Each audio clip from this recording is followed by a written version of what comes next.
Good afternoon, everyone, and thank you for joining this sessions in the Square Window. So this obviously is our fourth year for Map Camp, and yeah, I'm really glad to see a lot of people coming back, a lot of speakers coming back, and a lot of obviously attendees coming back, plus new people, joining us. I think we were up to 1,600 plus registrations, so that's good. So we've got three wonderful speakers, who will be with us for the next hour and a half. And there's going to be a talk and then discussion and then another talk and another discussion. And so basically that's the format. So get ready with your questions because we're going to be taking questions from the audience. So just type it into the Q&A panel. And without further ado, I'm going to hand it over to Holger. But Holger, James, and Jennifer, it would be great if you can quickly just introduce yourself, just in case it's not part of your presentation.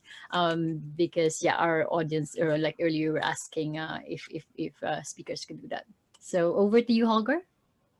Yeah, I'm Holger from Germany, and I started my business with migration of big companies, IT infrastructure migration, and I focused on complex environments. How can you bring change to them? And I run several companies, and now I work for my own, and it's a new experience for me. And I'm very happy to be here. Me, I guess. I'm James Duncan. I'll give myself a bit more of an intro in my talk, but I think I was probably the only person that was actually with Simon at Tango when the whole mapping thing started. And so that's why I seem to keep getting brought back here year after year. Okay, and I'm Jennifer Carlston. I'm in Salt Lake City, Utah, and I've been working in technology for a good long time. Since I was 14 years old, I started out testing phone systems, and now I work as a software architect at Pluralsight. So that's my introduction to mapping was about a year ago through Ben Mosier and his group of people. So.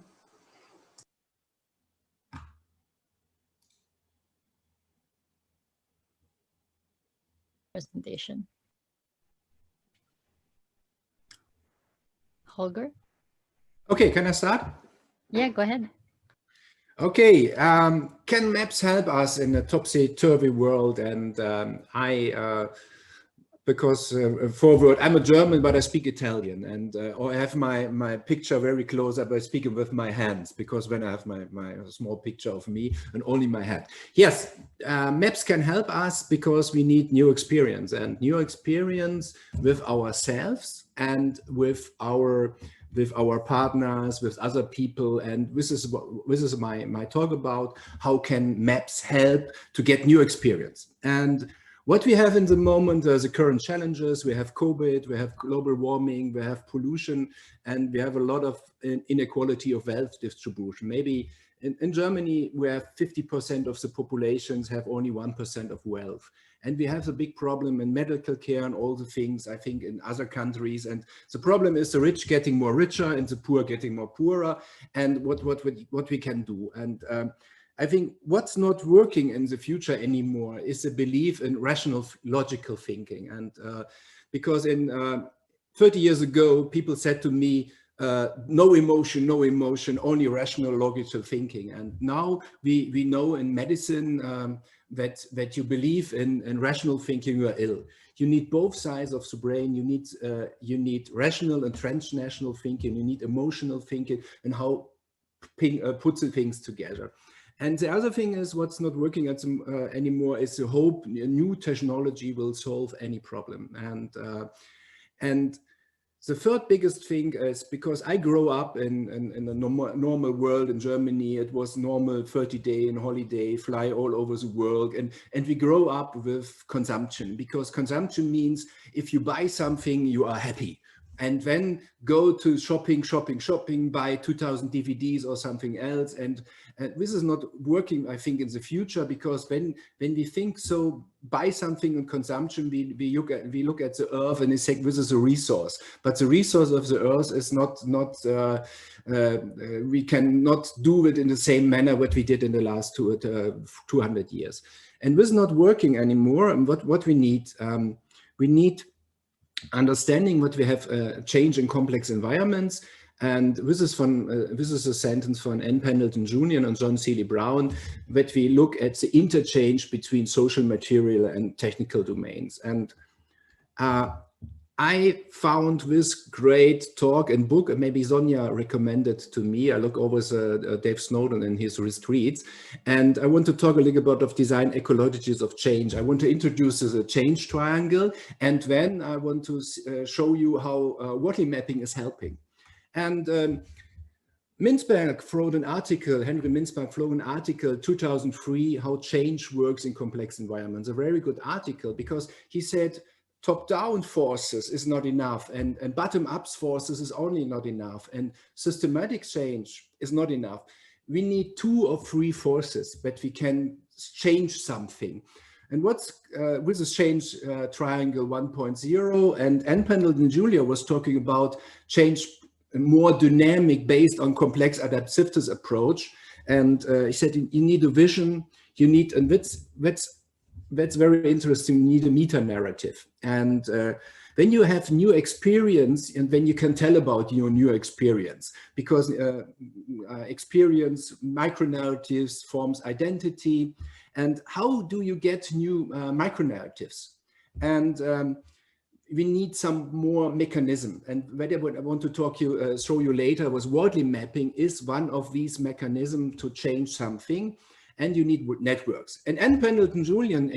and John Seely Brown introduced in their great book, Design Unbound, where there are two chapters about 2 parts. And we have a very good example of change can work. And they introduced Dead Poets Society, and the movie and the picture Dead Poets Society.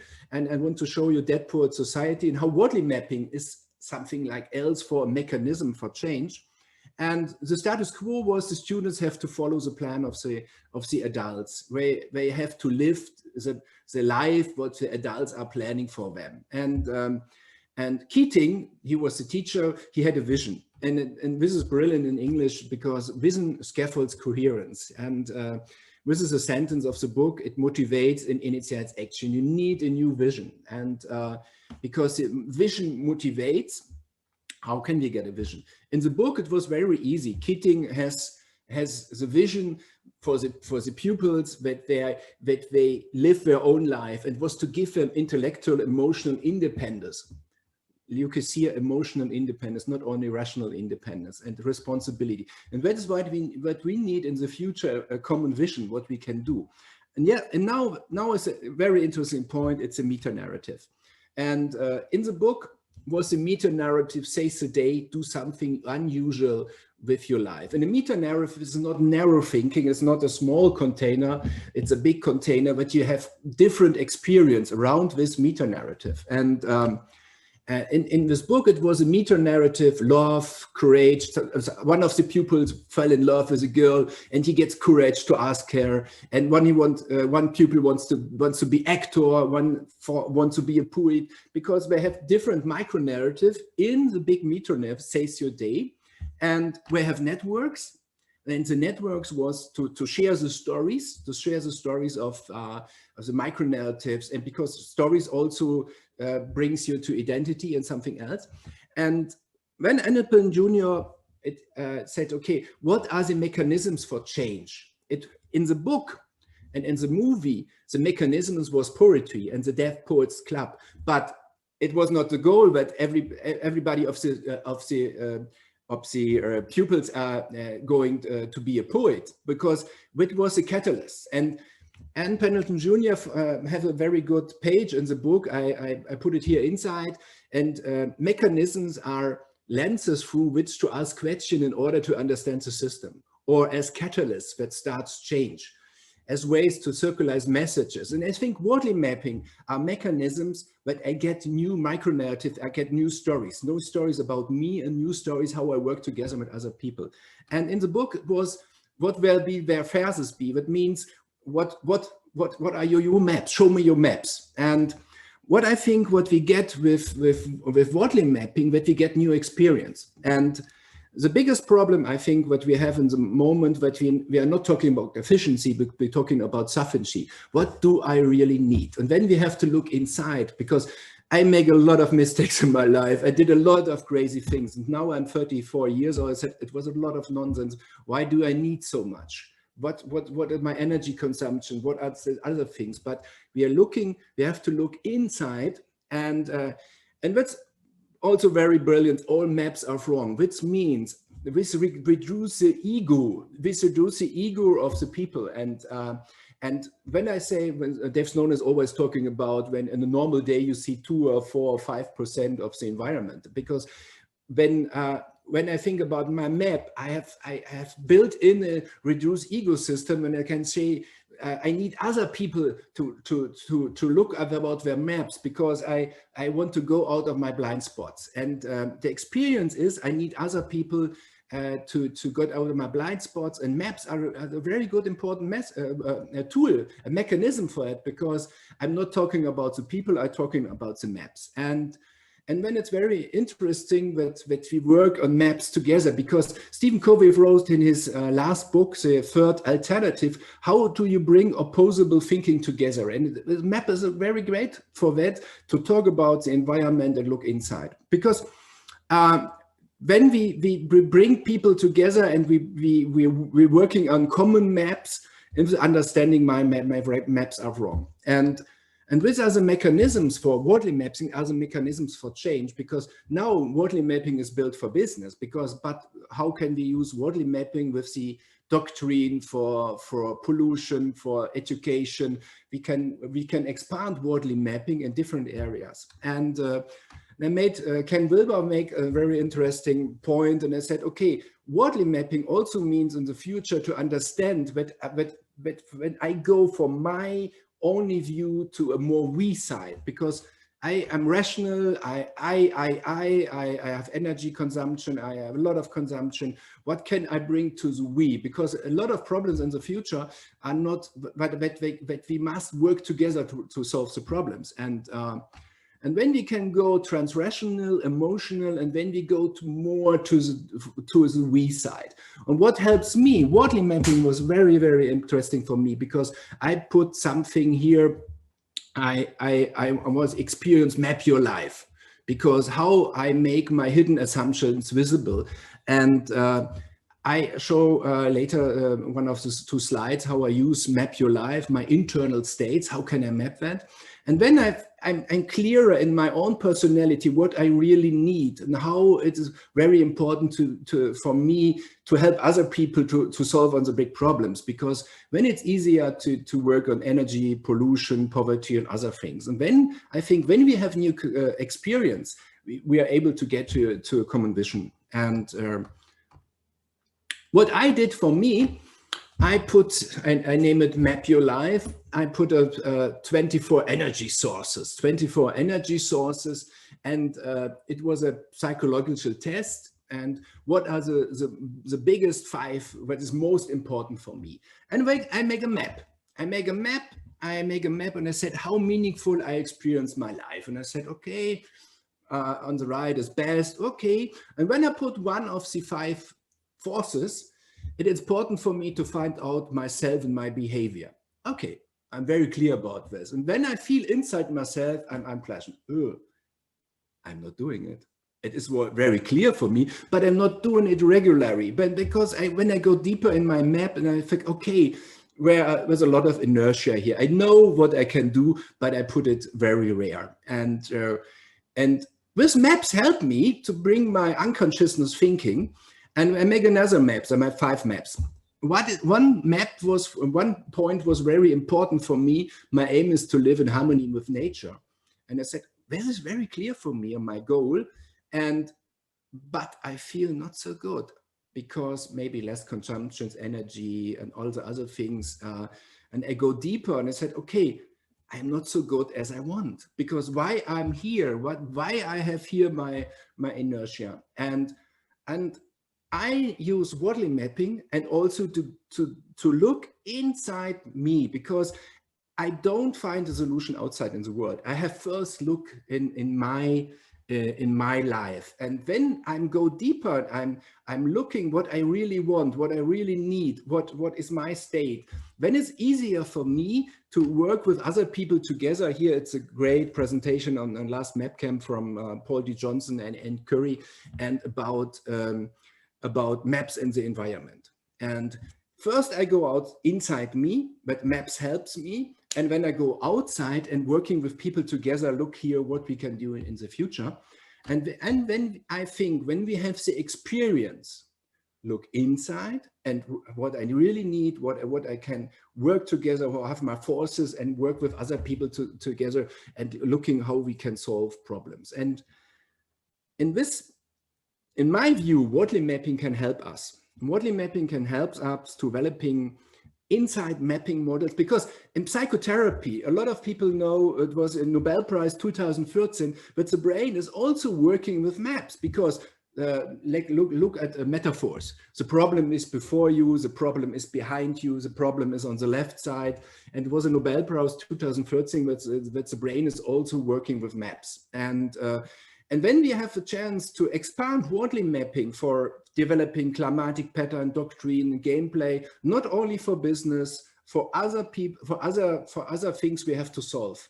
And when we talk about the maps, and it's a different approach, and to have an overview. And because in my experience, a lot of Worldly mapping trainings, it reduced our ego, and it said, okay, I'm not right. I need other people to expand my blind spots. And what we can do is developing new models for Worldly mapping, local mapping clubs, certifications, and experience.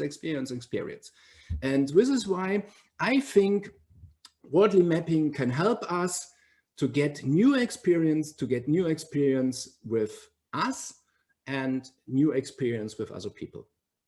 What's my talk? Now I'm ready. Great. Thank you, Holger. Okay, we have a few questions here. We'll start with some of the audience questions, and then I'll ask James and Jennifer whether they have questions for you. The first one is from Kevin Flanagan. I'm confused. Clearly a newbie. Aren't Worldly maps the antithesis of stories? No, you need both. And because the problem is what not stories against Worldly mapping, because it's what Simon is talking about, whoever talks the best stories. But when I have a new story about a micro-narrative, where I have a new experience, where I work with a friend together, and he has a map and I has a map, and we bring together a new map, because we bring the opposable mind, it's a book from Roger Martin, together, and then you have a new experience. When I have a new experience more emotionally, it brings me to the person closer. I'm not fighting against you have the right, you are wrong. I'm looking about, this is your map, this is my map. How can we bring the maps together so that we have a new experience? Okay, thanks for that, Holger. Next question. Why is sufficient so important? It is so important because I see what we are looking at our world as a resource. And when we look about oil and wood, and we are, because I was very crazy 10 years ago. I bought 2,000 DVDs. Hey, it's crazy. And it was so stupid, because the problem was I was outside and I didn't solve my inside problems, because I was always looking for new kicks and things, but I was not in with me together in my heart. And when sufficiency means that you come more to your side of your life and said, what do I really need? Did I need outside the world a kick or something, hedonism or something else? And this means sufficiency, because what do I really need to get closer to my personality? I can't find luck outside in the world with only small part, because I need sufficiency to get in touch with myself. Okay, thank you for that, Holger. James or Jennifer, do you have questions for Holger? I don't have a Okay, shall we question, but start? I'd like to touch on that the stories question that was asked before, because actually my talk last year at Map Camp was largely about how stories are still important. And I think one of the things that people forget when we talk about how stories aren't directly relevant to, or how maps are the antithesis of stories. They're not. You need the stories in order to frame where the map lands. Stories describe what goes on outside the map, and the map is the analysis of why the story makes sense. And you need both in order to understand. Without both, then you're sort of you're framing it in almost a mathematical approach that it's just not what a map is. And so I think it's important that people don't forget that. And certainly I find it really important that I understand the narrative outside the map. I think we have two layers of stories. I'm talking about the stories when we, James, work together and when we have a new experience. And when we work on a map and you say, I have the stories, it works wonderful with James and we can integrate opposable minds and thinking. I think this kind of experience and stories. When I said, okay, maps help me to resonate to other people because we are not talking about personality. We are talking about the map. And this is the second layer is the story about the map, what's inside the map, what strategy is. But I think that's two layers of stories. Yeah. And I think I was talking about how I can make new experience with other people and to get closer and to understand other people better and what we can resonate better together. Okay, we have a few more questions here, and I'll get back to Jennifer for her question. So the next question is, you talked about using maps to get in touch with the right side of the brain and your emotions. Do you find other people ready to do that? If they're not, how do you get them to be open to try it? Can you repeat the question because it was because in Germany I have a small line Sure. in the wood. I'm not in Cologne. Are you able to actually see the question or not? Okay. Yeah, click on, yeah, that's it. I'm just reading it for the benefit of the audience. So, but can you repeat it again? I didn't see it. Sure. So you talked about using maps to get in touch with the right side of the brain and your emotions. Do you find other people ready to do that? If they're not, how do you get them to be open to try it? I think you first must have an experience when you say, and you have a feeling about if you think 100%, I'm so fine, I don't need. But most people, when you get closer, I said, when you had a really good conversation, you're not talking about I'm the best here. You're talking about I have some fears here. I don't know what we are doing. You are very honest. And then when you have a chance to talk about orientation and look what makes sense for you, because I always ask. I said to people, because when I tried a technique, a new method, I said, be very, very critical. Be very, very critical. I'm only talking from my view. And when you are very critical, let's take a try. And because small step and look how it's working. Because when you look in the Buddhism way, you have only going inside and looking for your emotions. Because when people go to therapy, most people, my wife is psychotherapist, and so most people don't have access to their feelings. And when they're open to try things, but I make it so that I don't want them that they make a map for themselves. I put a pre-map for them and look here, what do you think? It is more on the left or more on the right, because I go in very small steps. I don't go to people, let's make a map. How can I do that? It took me only for myself 3 months to make a map. And I make very, very small steps and look, do you feel it's left or more right? And when I make small steps and when it's working. But I always, first thing is I say, I'm always wrong because it's my view of the world. It doesn't make sense maybe for you. Try it, but very, very critical.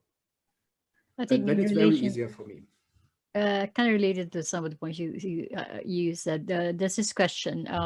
When you did your personal map, did you share it with someone to avoid blind spots? Yeah, with my wife. Also, because I try I explain it because my wife is a psychotherapist. She works with such methods. But in psychotherapy, you work also with pictures. You work also with pictures and say, what do you see with painting? And there's a lot of techniques in psychotherapy working with pictures and brain, because when you can stimulate your emotional feeling and part of your brains. And yeah, we have a discussion about that. And yeah, she loved it because it was all, I didn't work now. It's not ready to show for other people, but was my first experience to say mapping can help us to make us our unconsciousness mind, our hidden assumptions in our own personality visible. Very interesting. Jennifer, do you have a question for Holger? Yeah, Holger. I think that's really interesting how you're connecting your feelings to the things that you want in your life. How did you actually go about that on your map? Did you say like, here's a feeling and here's the feeling that comes when I'm doing this particular thing, or how did you break it down? Yeah, it is a test. It's in Germany, we have a very good book about psychology of sense, the life of sense making in the world.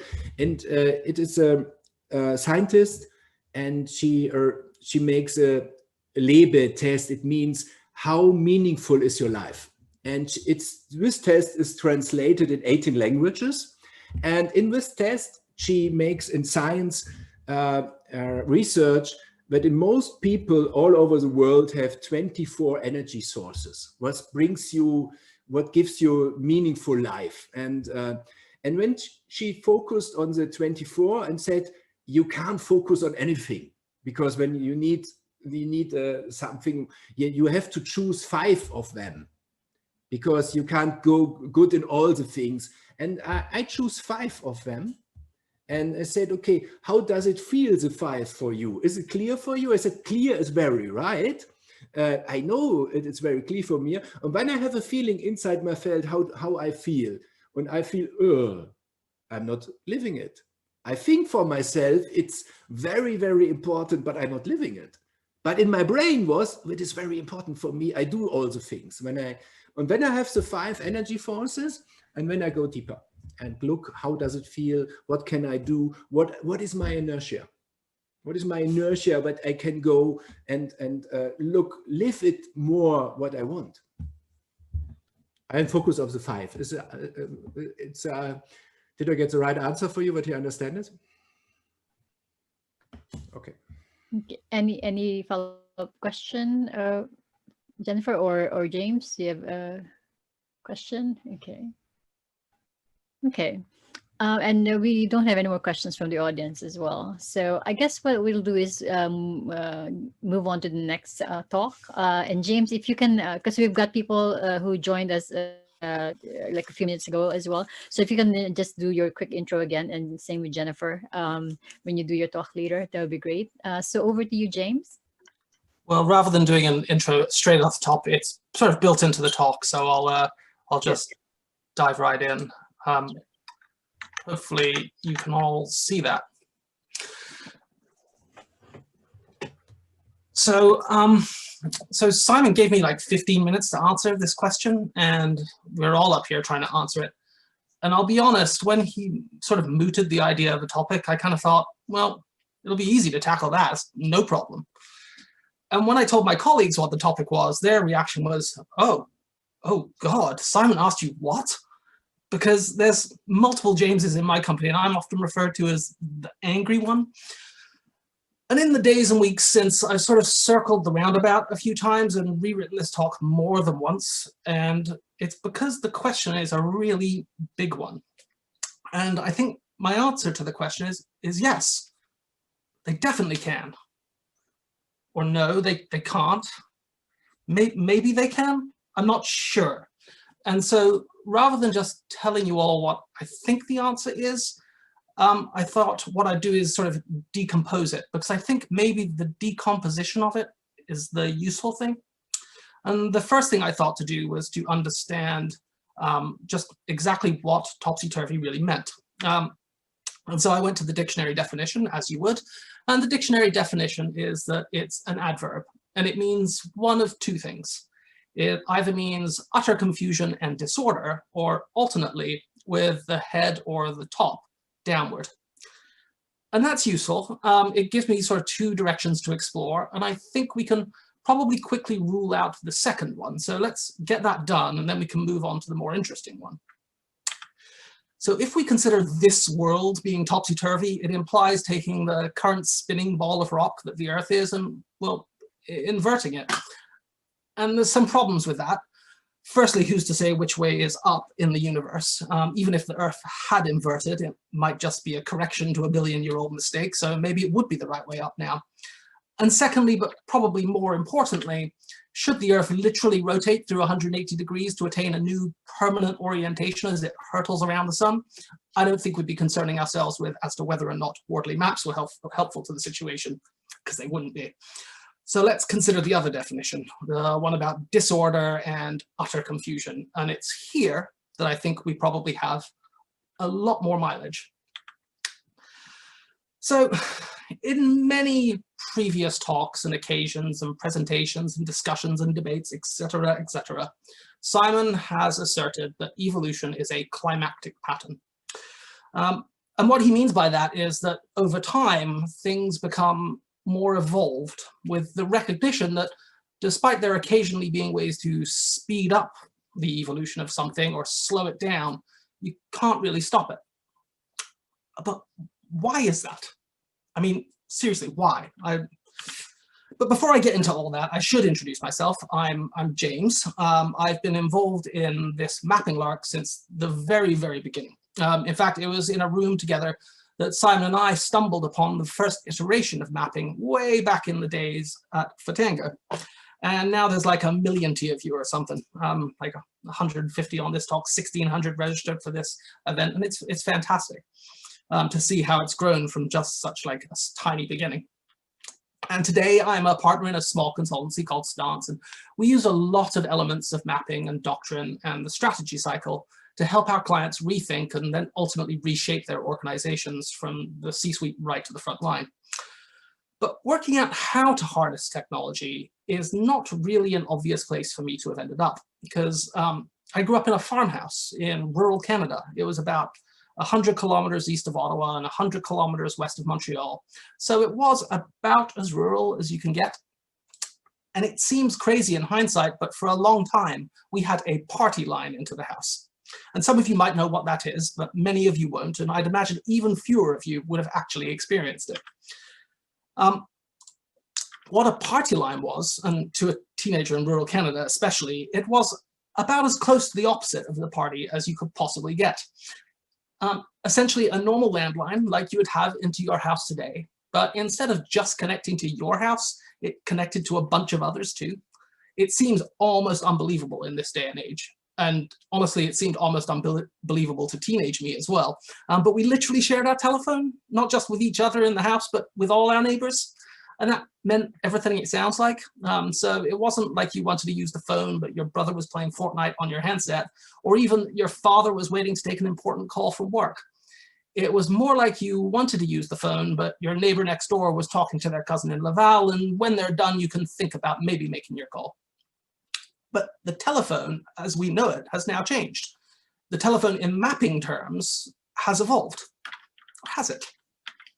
So this is another telephone. This is the Mojave phone booth. And back in 1997, when it was still a popular thing to set up websites that just pointed cameras at things like coffee pots, this phone booth became a bit of a weird internet obsession sensation type thing.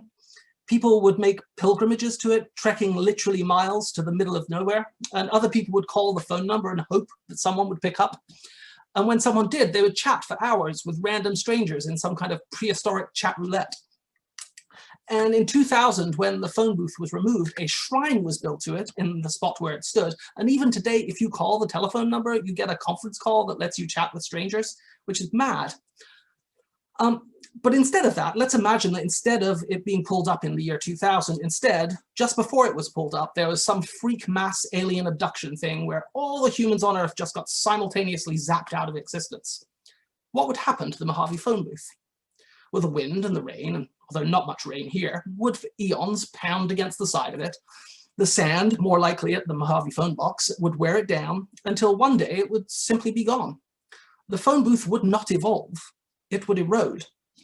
And despite the fact that by the time I left the farm in the late 1990s, our party line had turned into a fully fledged telephone to the home, it hadn't evolved either. What had happened was something new had taken its place, and the party line had been removed from consideration at all. We frequently talk about evolution on a Wortley map as if it were kind of a property of the thing that we're plotting, but it's really not. As a collective, humans sort of work unceasingly to make the delivery of things more efficient.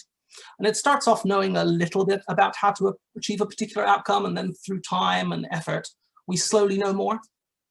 And if our collective efforts go unrewarded and the endeavor does not become more efficient, then its evolution fizzles out for a while. Fewer and fewer people spend increasingly less and less time, and therefore less energy, in improving knowledge about the thing. And its progress from left on that evolutionary axis to the right-hand side stalls out, just sort of stops. And it stays right where it is on that axis until once again enough energy is invested to change how humanity treats whatever the thing is. In fact, what that x-axis really seeks to capture is not the evolution of a thing, it's the relationship that we as humanity have with that thing. Or more notionally, perhaps, the efficiency that humanity has managed to achieve for any given thing as a result of our collective energy expenditure upon it. So my family's party line evolved from a phone line shared amongst neighbors to a phone line directly connected to a single family domicile because of hundreds of hours of effort to deploy copper wire and an exchange that could handle it.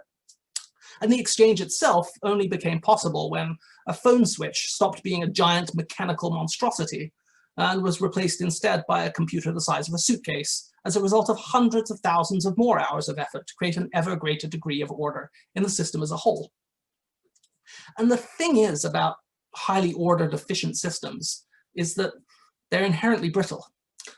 A perfectly efficient system has no waste, and without waste there can be no redundancy, and without redundancy, no resilience. Now, I'm not for a second saying that our systems are perfectly efficient. Clearly they're not. And I'm not saying that resilience has been disregarded in these systems, because it's not true either. But in our lifetimes, and indeed most of living memory, the world has been getting more efficient and objectively better. More just, less poor, more healthy, and longer lived. And yet our political systems are more polarized, our debates more fractious, and our divisions deeper than they've been for a long, long time. Increasingly, collectively, we feel as if something's wrong. And indeed, I think that feeling may be what prompted Simon to ask this question. And who can really blame people for feeling that way? At a time when people everywhere stopped going into giant offices with many bathrooms on a daily basis and started working from home, and as a consequence, it became possible to source a pallet of toilet paper, but not a 4-pack. What's happened is it sort of exposed the fragility that we've spent decades, centuries, and in some cases millennia building into the systems that we take as bellwethers of civilization. And now those bellwethers have started to sort of vibrate and hum at a frequency that everyone seems to be able to feel.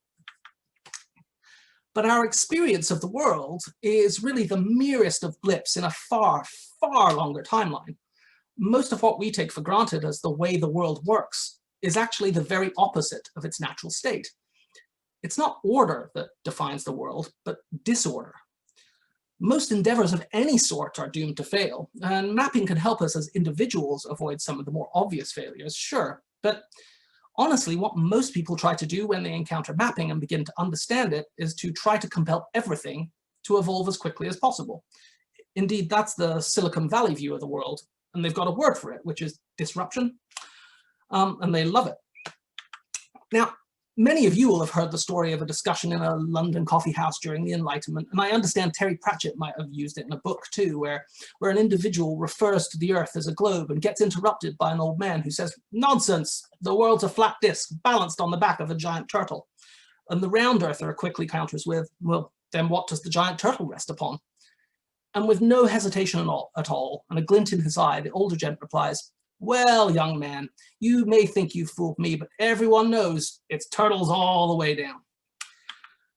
And the commoditization of older things and the introduction of new ages of wonder is making the cycle move faster than ever before as we aggressively seek out new ways to compel efficiencies. But there's a cost. If mapping lets us unleash the power of that cycle, then it follows that it also hastens it. And every commodity is a manifestation of concentrated human effort, endeavor, and ultimately energy. It may be just a commodity to you and your map, but that commodity by definition is where someone else's value chain starts, and its value chain's all the way down. Only unlike the turtles, each link in the chain is real. It's people, it's jobs, it's the machinery of civilization. Each link is becoming more and more efficient, and more ordered, and more fragile. So I started these this 15 minutes, maybe 11, with like total optimism, clearly, by saying yes, and then no, and then maybe. And I'm not convinced that in thinking about it, that I've really changed my position. So can maps help this topsy-turvy world? Well, I'm not sure they do. I'm not sure they don't. Maybe what they do is just sort of hasten the inevitable.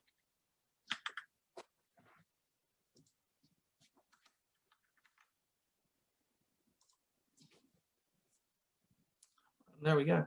Oh, okay. Thank you, James. You finished a little bit early. Sorry. No worries. Okay. Right. Shall we start with questions first from maybe Jennifer and Holger for you? Who wants to get started? So, Oh, who wants to go first? Oh, Jennifer, start. Jennifer, go ahead. okay. Go ahead, Jennifer. Let's see, James, I'm curious about you're saying my earring just fell out and it threw me off. I hear you saying that maps may or may not help in this world. Like, I guess I feel like that comes from how you're defining what help is. So I just So yes, it does, right? So they may help an individual migrate their way through the world, appearing as it may at the moment as topsy-turvy. I guess the bigger story of what I'm saying is that it's probably not topsy-turvy, because chaos and disorder are the natural state of things. That is the way everything is. And maps, and it's like the sort of the tragedy of the human condition to want to bring order to a thing that is inherently impossible to bring order to. And maps help us with that, but they don't actually help. They just sort of make it a little bit easier for us to navigate our way through it. So I was just gonna. So you're saying it's like they're laying a pattern on, like a mental model on top of whatever view of the world that you're trying to expand on, and they're not necessarily like going to help other people who don't have that same mental model. Yeah, well, I mean, it's not even that they won't help someone that doesn't have the same mental model.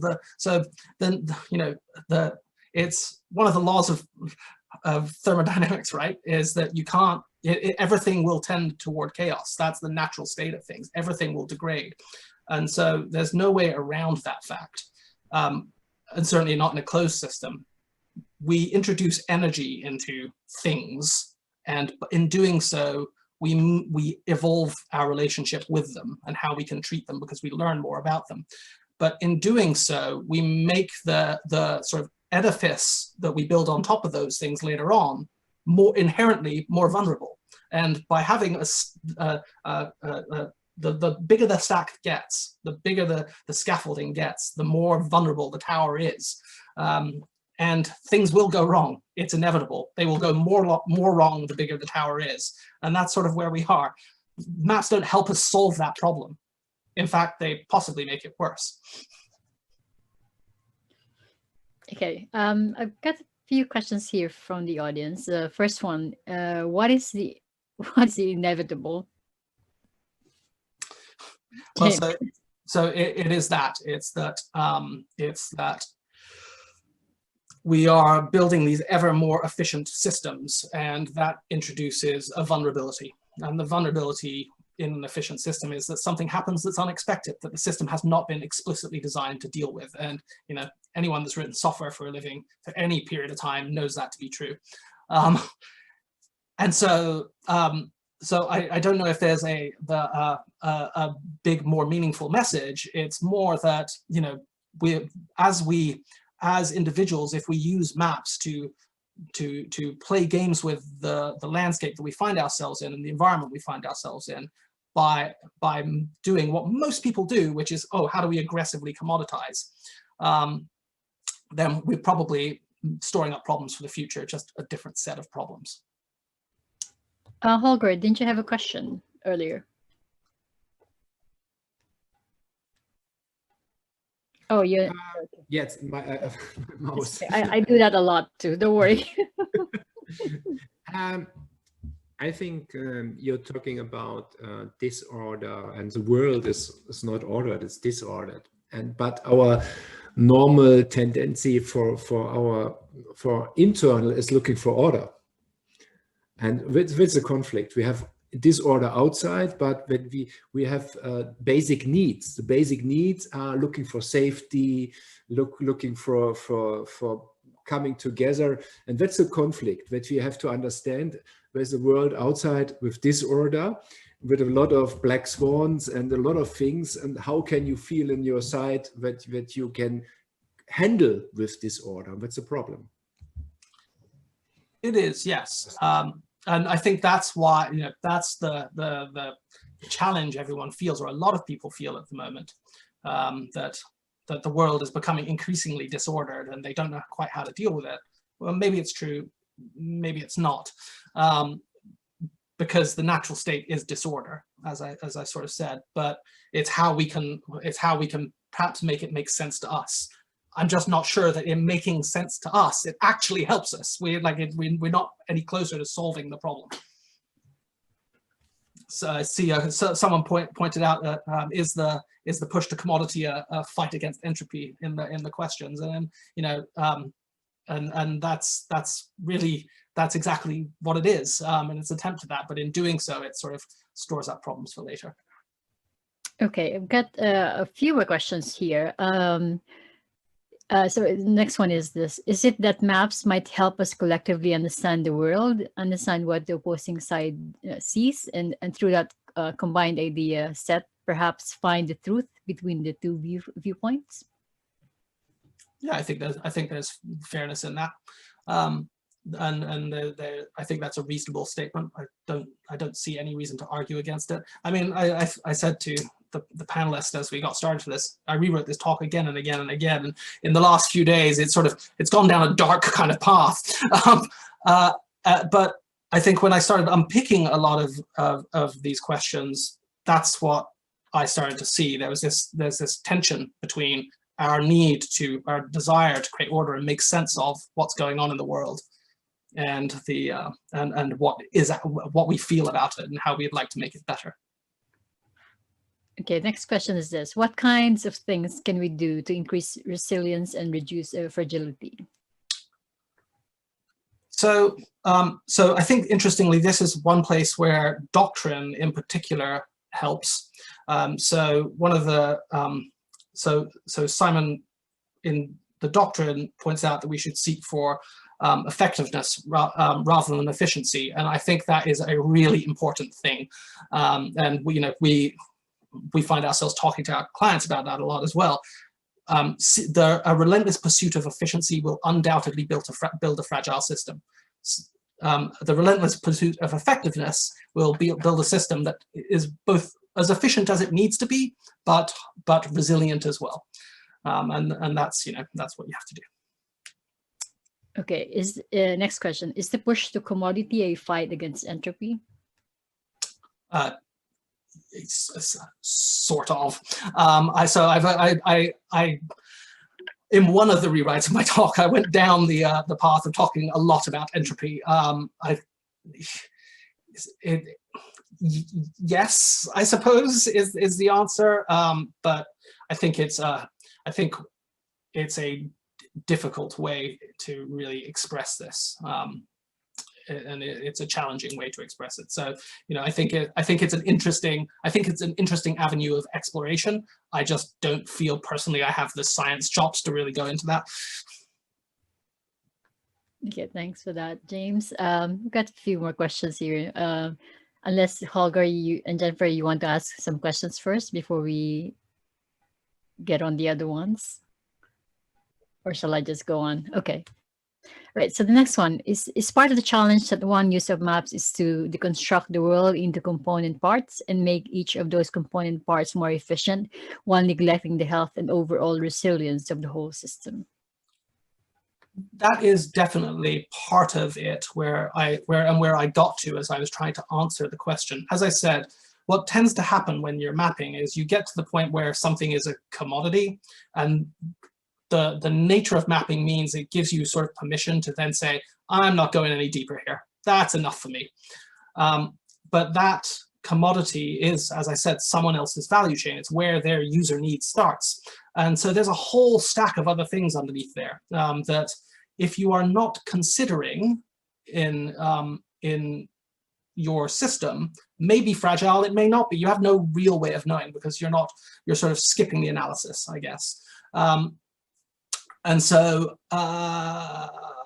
can it lead to a situation where you make decisions where you are operating with less than perfect information? Yes. Is that worse than you have it now? Probably not.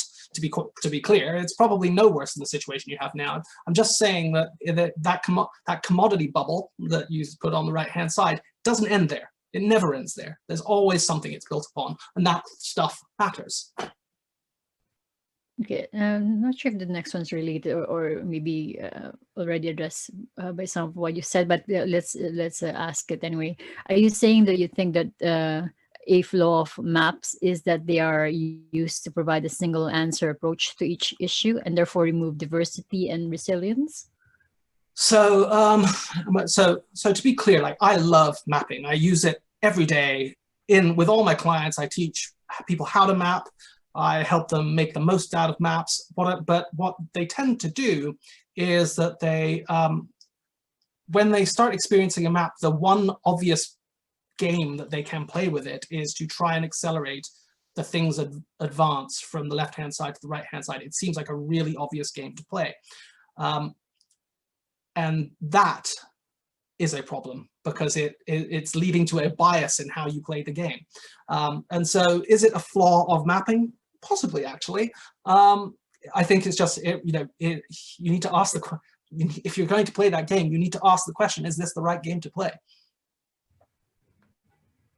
Okay. Next question. We've got a lot of questions for you, James. That's good. Are we treating a single component commoditizing as an entire market of components commoditizing? So you don't have to, but what tends to happen is that, and it happened with us, we did it for Tango on the original map. We decided that we didn't need to draw sort of power and cooling and real estate and like land in the middle of a field somewhere on the map because we didn't need a data center anymore because we were going to use sort of third-party industrialized commoditized compute. And so you you don't have to. You could draw those things back on the map, but people tend not to. Once something gets to a commodity, it feels like someone else is taking care of that. And so you put it in that bubble, you leave it in the box, it's someone else's problem, it's there. doesn't have to be that way, it just tends to be. Okay. Next question I have, like good versus evil, is there an anti-map method? I'm thinking politics here. Example, would Trump be able to be mapped? Smileys. I think he would be. I think he would be using anti-map. That's an anti-map. I don't know if there's an anti-map. I think, like anything else, mapping can be used for good and evil. There, you know, in the wrong hands, mapping can be a powerful tool for decreasing the things we would like to think were good and increasing the things we would probably like to call evil. An anti-map? Well, I don't know. I'd need to think a little more about that. I wouldn't like to shoot from the hip on that one. Okay, do we have questions from Jennifer or Holger? Holger, no? Okay, so I've got one more question here. Do you have any ideas for how we can test failure modes using mapping, or is this a new research area? So the sort of simple answer is I think that's a new interesting research area. I'm not familiar with anyone who's done work with that, or not in any sort of scientifically rigorous sense. I sort of think about it when I'm talking through maps with customers, but I don't think it's something that, there's no science behind anything I've talked through on that. So again, I don't think I'd like to shoot from the hip on that one. It's just there's too much going on there. Okay, thank you, James. We can wrap up unless Jennifer or Holger, you got like maybe one or more question for James. No, okay.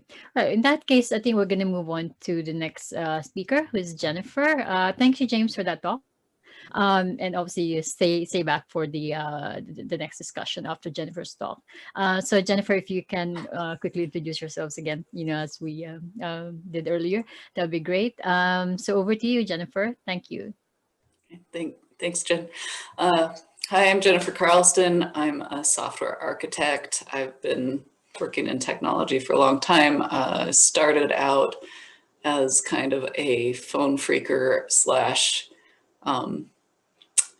quality tester for large business phone systems. Have worked since then as a software architect in multiple different industries.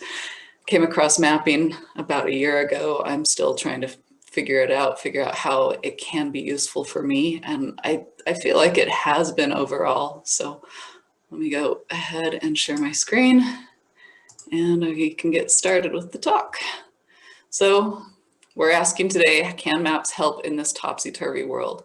I really thought the keyword, oh wait, here, why isn't it? Oops, is topsy-turvy. So what does topsy-turvy mean? And how can maps help?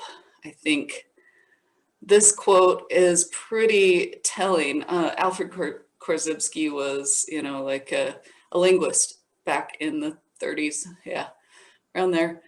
And he said a map is not the territory. A lot of people have heard that quote, but they may not have heard the full thing. A map is not the territory it represents, but if correct, it has a similar structure to the territory, which accounts for its usefulness. So it will, if we can say a map is useful when it's helping us write ourselves in a topsy-turvy world, let's see if we can prove that statement. Here's an example of an ideal world. Let's just say this is, a solid structure that is moving toward a goal. Today's world, you might feel this way. Like a lot of people, like Holger talked about this and James talked about this, that you feel like everything's on its head, and that's what topsy-turvy is. Really, I think if we take it to the DIKW pyramid, which is kind of how data works and information knowledge building, I'll show you what the ideal world is. Shoot. And what's happening, I feel like, in today's world is data is overwhelming people, and they're not able to build knowledge, information, wisdom from the information that they're getting around them. So data are symbols that represent the properties of objects and events. Information consists of process data, the processing directed at increasing its usefulness. So there again, we're hearing things like data, is processing and making it more useful to us. One of the best ways to go about making something useful is the scientific process. If we're trying to make sense of the world, this is the only proven way we can do that. We observe, we hypothesize, experiment, validate and verify, analyze evidence, publish and refine and revise. So here's the ideal world. This is the DIKW pyramid I was talking about. Data's at the bottom. When you associate it with something, like give it an equal sign, that makes it information. When you plot it on a graph, that is where the beginning of knowledge starts. As you derive patterns from it, you are able to integrate it into something that you create. So that's the pattern that we want to create to keep ourselves in a right side up world. The difference between efficiency and effectiveness is the difference between knowledge and wisdom. So this is something that James was talking about just before. We want to focus on being effective. We want to be wise more than we want to be knowledgeable. But it's a lot easier to be knowledgeable than it is to be wise. Where mapping comes into play is around the validate and verify step of the scientific process. So you can use it to observe, you can use it to hypothesize, you can use it along the entire chain, but the validation and verification mapping really comes into place because you are trying to relate your mental model, your experiment, your view of the world and view of the system that you're working with to someone else, to a peer reviewer. So one of the first activities that prehistoric man did was mapping. This is a map in Utah where I live. People don't realize, but this is people trying to make sense of the world around us and mapping it out with their friends. So mapping can help us turn information into knowledge. And it can help us associate meaning for other people. So we observe events. Here's the events over here on the left side. We associate meaning. We fill in information about these events. We associate them to something larger. We are then able to relate the context. We're able to synthesize patterns, and that allows us to create the wisdom to build an integration, or to refine and revise. So yeah, that kind of helps you see the way we move from data over to innovation and build a solid foundation for our worldview. Again, here's the pyramid, and it kind of looks like this. Once you're getting your ideal world, you've got more information that is more connected and more understood. In order to do that, you also have to build out your senses. So your senses, I feel like that also ties into Holger's talk with when you underpin your senses, your feelings to everything that you're doing, you're taking in more information in a holistic way. And so what I started doing was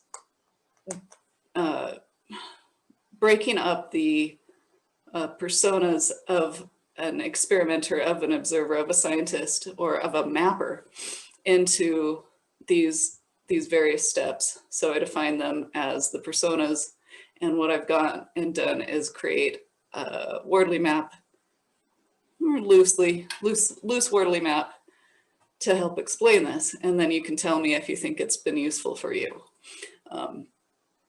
Let's start with an observer. That's our first person on the map. They're looking to connect data. they have to associate meaning to the data in order to understand it with their mental model. That helps them move forward to create a hypothesis. From there, they build an experiment to test their hypothesis.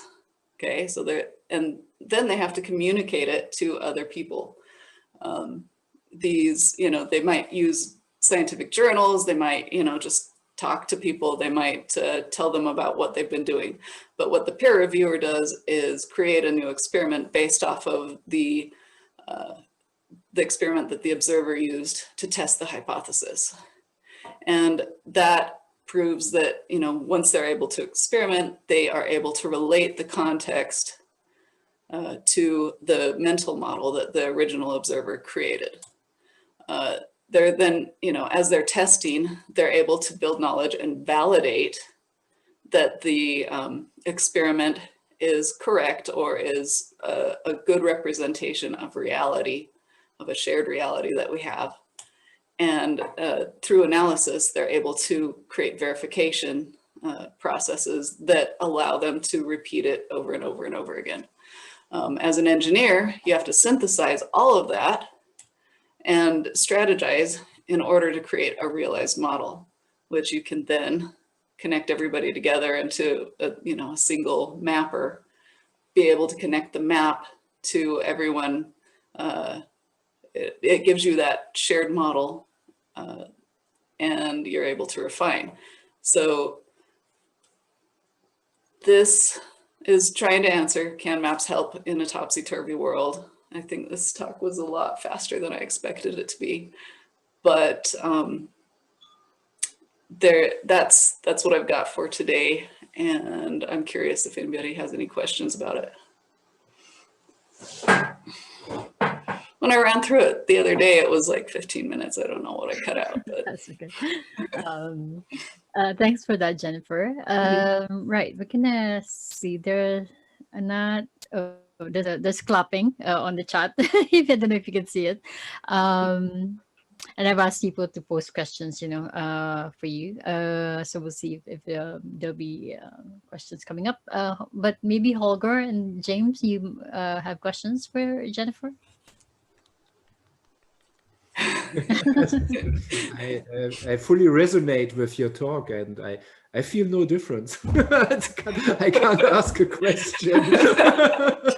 I feel no difference. Brilliant. Thank you very much.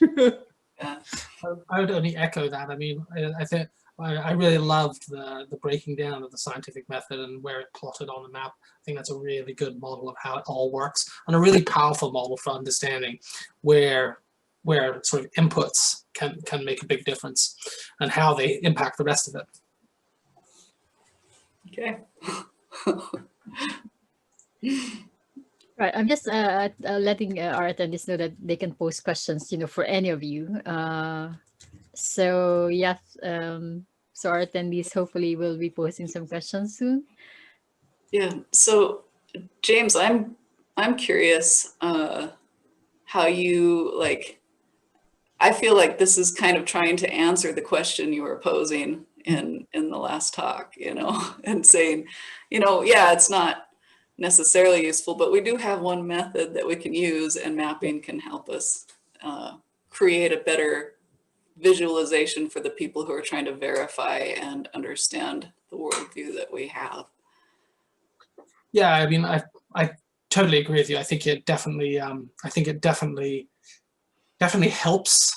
But I always come back to the fact that sort of can't get around entropy.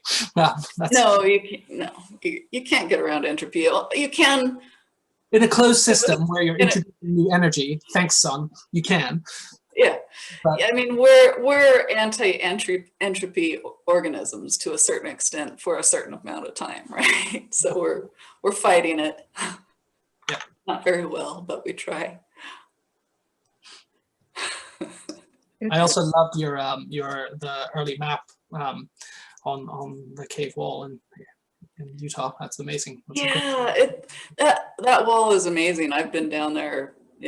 I used to live down in that area, and it's beautiful and powerful, and the fact that, I started thinking about, when did we start mapping? When did humanity start mapping? It's probably one of the first things we did, because we're drawing in the sand, trying to tell someone, hey, I found this thing over here. I mean, bees do it, it's like, it's a, when they're doing their little dance, that's a map. They're providing a map to the other bees in the colony. Okay. This is a very related question. Do you think we've evolved? Are we still painting on cave walls and believing we've made magical objects? Well, I mean, we are still sort of painting on cave walls. The cave walls are in the Zoom room on your Lucid chart or your Miro board or whatever, but we're sharing information with each other, and we're trying to make individual, our lives better through that. And so it depends on what you call evolution. Like, grasshoppers have evolved. They're not, they're not intelligent. They're not necessarily, well, they're fighting entropy to a certain extent. I think all living things do, but yeah. Evolution, it depends on your perspective. That's an interesting question. Next question I have. Did you uncover any realizations of failures in the scientific method by mapping it? I think one of the biggest things that I could see in mapping it, if I go back here and share again, let me do that. If I go back and look at this, you could still have a mental model that you didn't fully communicate to your peer reviewer. And it would, when they're building out this realized model and trying to refine it, there can be something of a disconnect, even though it's, even though there's, because you have incomplete understanding either from as the observer or as the mapper or as the engineer. And so there can be faults there. Like you were talking about, I think, James, that there are no solutions. They're just trade-offs. and when we're trying to build something, a realized model, it's not going to be the same thing as the mental model. It's not going to be necessarily in alignment with reality in its fullness. And neither is a map. The Christian who asked that question has got a follow-up question here. I have heard an opinion that the rise of post-fact era is the failure of science, in the ability to communicate to the masses. Where would you add this? Right here under relate context. The communication mediums have become so disparate, and so, it's, and I don't think it's a failure of science. I think it's a failure of the individuals to understand the scientific process. I truly do, and it's a failure of our education, those communication mediums. So it's right in here. And once people connect and experiment and understand how experiments work, once they are able to review how the process connects, but it really is at the point of turning information into knowledge that a lot of systems I've seen break down. Okay, next question. In a world where everyone expects things to be fully evolved, how do you engage people in the process? That's interesting. That's an interesting question. It has a bias, but I'd say what you do is you get them to see that it's not fully evolved, and nothing is fully evolved, that we're all constantly changing and things are constantly changing around us, and we have to test our hypotheses against reality in order to make sense in the context in the current situation. That's, I guess, what, it's about being able to, fixed mindset versus a learner mindset. So if someone's going into it is saying, oh, this thing is fully evolved, it's done, we're done. We you know, I think Teddy Roosevelt said something like, we've invented everything. What are you talking about? Why do we need to do any more? You know, that's a fixed mindset. And the biggest limitation to learning is actually believing that you can't change. And so you have to get people to believe that they can change in order for any of this to work. So it's foundation, there's a foundation of belief and then feelings, and then you can start doing science. Okay, moving on to another question. There's another one, but I'll get back to that one. Using your mapping map, what could you say about one person doing all the work, combining observer, peer, reviewer, tester, engineer, versus bringing in more minds? So there's actually a mathematical principle. It's called the diversity prediction principle. And it proves that more minds with different models and different heuristics, so you might have multiple maps that you combine and aggregate into one, will actually help people make better decisions. Like, it's a proven mathematical fact. I think Scott Page came up with it, and it's a fascinating study, but you have to have a relational observer in order for science to work. You have to have two people from two different perspectives shining a flashlight on the thing that you're looking at. Okay, there's a few more questions. It's a busy Q&A this afternoon. Okay, so where could one take these maps that can or may model the chaotic world? To world leaders, or just use them individually and try to survive? This gets into what I really want the world to be like. I want, like the company I work for, the reason I work for them is that their mission is democratizing technology skills. And I feel like that right there, the way we distribute power in the world is really important to technology. It's really important to science. It's really important for the future of our evolution. And when we can, model individually the world around us and then combine it into some kind of aggregate view in small groups, and then feed that into a larger system to help us make better decisions using that diversity principle, we'll actually be able to, and that's where maps come in. That's where all the strategy comes in. It's where the strategy cycle, everything, working in small groups of people, trying to understand the world and then share it with others in some kind of distributed system is where you can actually make a lot of change. But you have to have a principled goal to do that. So I hope that answers the question. Yeah, if I think the follow-up question, they can post it. Go ahead, Jennifer, sorry. Yeah, I think there's a lot of power in the concepts of democracy. There's a lot of power, and if you look at it from a physics kind of sense, like the more you can, even that quote, James, that you brought up with the system being more stable if it's distributed out to the edges. Well, everybody's a node in this giant system we call culture and society, right? And if we can distribute the power directly to the people and then have a feedback loop that goes from the people, more than just like a single vote or, some kind of electoral system that is more nuanced than maybe we have in America. I know parliamentary has a little bit more nuance than we do, but the more we can hear different people's viewpoints, the better we'll be able to map, the better we'll be able to match reality with all of our views.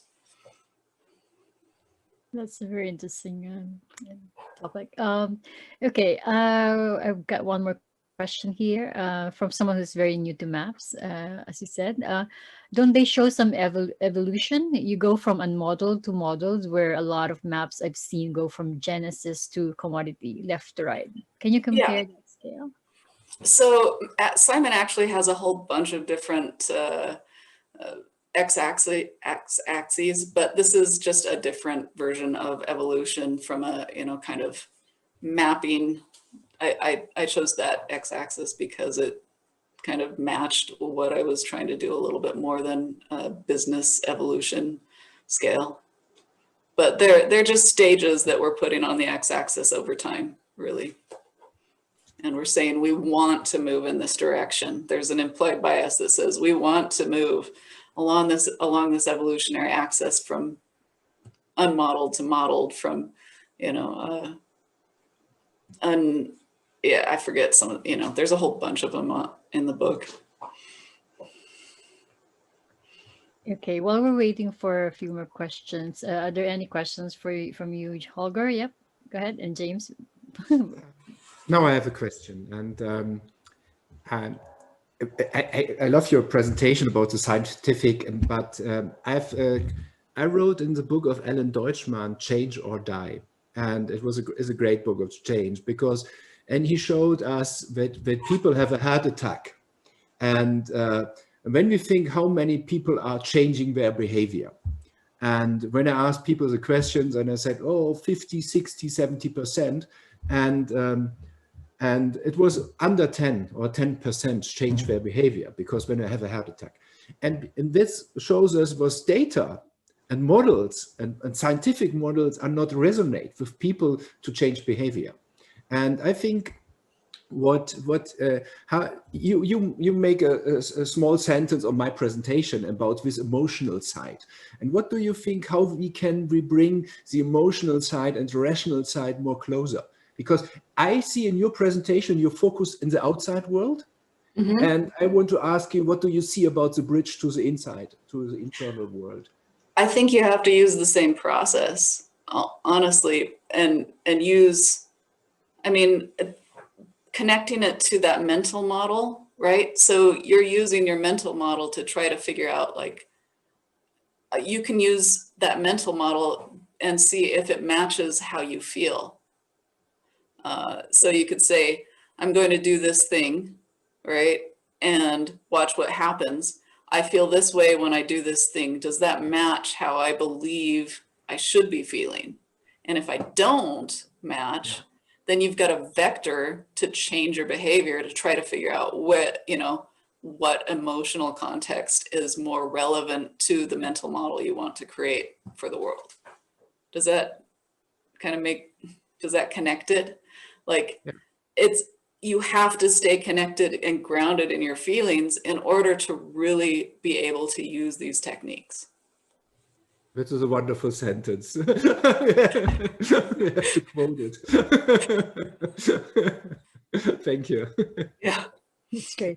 There's actually a question here for James. What were some of the difficulties that you have faced in explaining the concept of mapping to others? Oh, geez. Yeah. So, there's a couple of things that spring to mind. The first is, I guess, the relative lack of importance of the y-axis. People really get hung up on things like visibility versus invisibility, and I often find myself repeating that all you have to think of is sort of what supplies what, and the y-axis falls out. It's not something you have to concentrate on. It's not something you don't have to build a mental model of what is visible and what is invisible. That will reveal itself. I think the other one is sort of the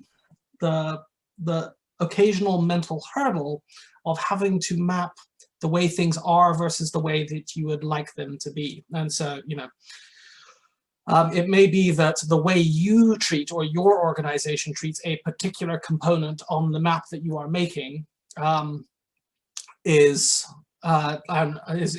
less evolved than perhaps the rest of humanity treats a particular component on the map, and that trade-off that people it's not a trade-off even, it's sort of the challenge that people find of saying, well, should I put what how the market treats this thing, or should I map the way I treat this thing? And it sort of depends on the purpose that you're using, the reason behind making the map. And so getting that question answered is possibly the most important step to being able to solve that problem. I think similarly, and finally, I guess if I'm going to pick three, which was in part of the question, it is the games people try to play with maps. They typically do sort of just like, find the least evolved component and push it to the right as fast as we can, pile in effort and energy. That's not always the right thing. And in fact, more often than not, it's the wrong thing. And so I think, getting that right and using these things with care and attention, because they are powerful tools, but they equally can be used to sort of damage your organization in ways that are unexpected. And similarly, like doctrine and that whole cycle is really powerful stuff, really important stuff. It just, it has to be used with care. Okay, I'm not seeing any more questions.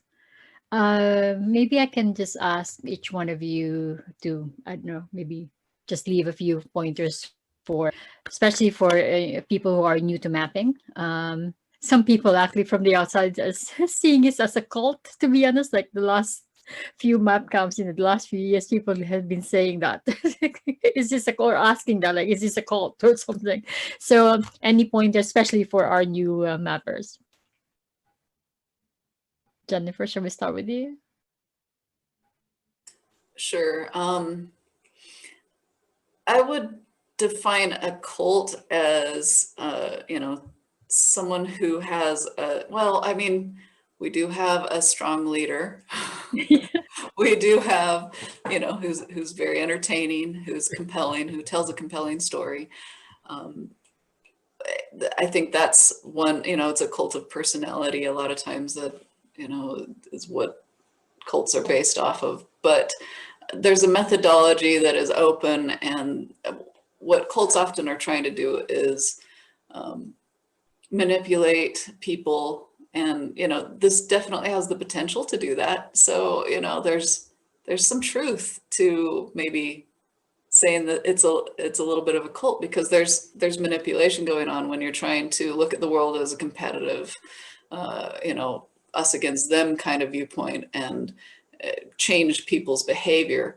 But the fact that it's an open system, and the fact that no one's telling you must do it this way, that, while there's doctrine, there's a lot of similar linguistic terminology that would make people make that association. But I think overall, it's not a cult. I think it was more a joke, to be honest, when people say that. Holger or James, any last few pointers? I want to answer another question.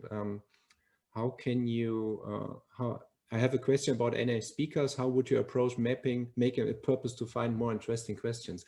I think the interesting way to find questions, when I look at Roger Martin, Opposable Mind, he wrote a new book, Creating Great Choices. And it's always in this book, Creating Great Choices, look for different questions, for the opposite. Look for the opposite. And when we have a map, we can also put on the right side, very more structured way, and on the left side, unordered. But what is the opposite? We can also make different vectors, which was Jennifer's, but we can think, what is the opposite question? What is the field when we have an opposite question here? And this is a chance to look in near, in polarities. You can also bring a map, in the map of polarities inside, and say, okay, how can I bring a third alternative, and also looking for near and far analogies. Did I spell it right? Yeah. And this is also a map, and when you can say, quick, look, I have an answer here. What is the opposite? And this helps me with a map looking for opposites. Okay. there's actually one more question that popped up. It's for Jennifer. Can mapping also be applied to critically reflective practice as an alternative to the scientific method?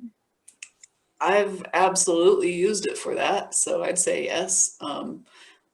I've, used it as kind of like a way of identifying areas of reflection. Like you can see where, if you think back to the map that I created, when you see a cycle or when you see 3 dots connect, that can create a cycle and that can create a reflective process or reflexive process. So I believe so. It's just a matter of how you're approaching it, what you're trying to solve for. Wordly maps are a lot more than, I think, a strategic tool for businesses. I think that they can help you clarify your thinking and allow you to break things up into smaller pieces, as well as see something from a holistic viewpoint. Okay, thanks. There's another question here, and I'm sure anyone can answer. A map is a graph, but squeezed to 2 dimensions. When we choose dimensions, do we tend to forget the others? Who wants to reply to that? So I would say that when those dimensions have been selected because they help clarify the landscape that we are operating in. And yes, you can maybe find other dimensions. In fact, the other day, Simon and I were having a bit of back and forth on Twitter about maybe finding something that could exist on the x-axis, or sorry, on the z-axis.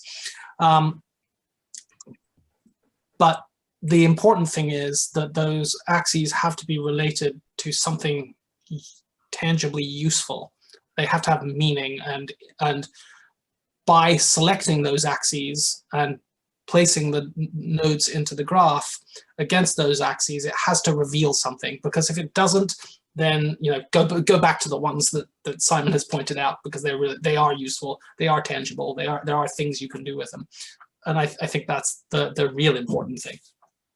Holger, this is why you need other peoples, because you only see in your blind spots the world, and you can think about opposite ways, but you need other people. When you say, okay, my map is wrong, I need other people to have a bigger picture of that. This is a chance that you get more perspectives of the world. Okay, I think we're gonna pick this one as the last question, and then maybe I'll just ask James for some more tips, and then we'll wrap up. So we're hearing a lot about creative uses of mapping for different kinds of problems. How do you identify when mapping is not the right tool? When you have to listen to get a very personal touch, and when you have a problem with other people and you need to get to listen and not make a map that distracts you. When you have to bring people together, very strong together, when you have to listen and to watch and hearing and active listening, and when I don't make a map, that brings you on the other level. I don't use map for first time in coaching or something else. Any input from anyone else? James? Well, I tend to, I guess, somewhat controversially, I don't think mapping is necessarily the right tool. It is a tool. And if you sort of go back to the doctrine, the reason why mapping is important is because it helps us gain situational awareness. That is the goal. It's to gain situational awareness, is to be aware of the landscape we find ourselves in. If there's a tool that is better for that, then throw mapping away tomorrow, like no problem at all. Mapping is not a goal in and of itself. It is a mechanism to understand where we are. Okay, I think we're gonna wrap this up. So thank you again, James. Do you have any last few tips, or are we good? I think we're good. Focusing on the doctrine. Okay, so yeah, thank you again for all our 3 wonderful speakers, Holger, James, and Jennifer. So this is our 4th map camp, and hopefully we'll see all our wonderful speakers again next year. And who knows, maybe we'll be back in person. Fingers crossed. But yeah, thank you for participating, and for our attendees, thank you for joining us. So the next session will be a networking session from 4 to 5 p.m. UK time, and we'll be back at 5 p.m. for another set of 3 speakers and a few more interesting discussions. So thank you again, Jennifer, Holger, and James. Bye. Bye-bye. It was a pleasure. Thank you. And a very good moderation, Jane. Thank you very Thank much. you. Very much. Thanks.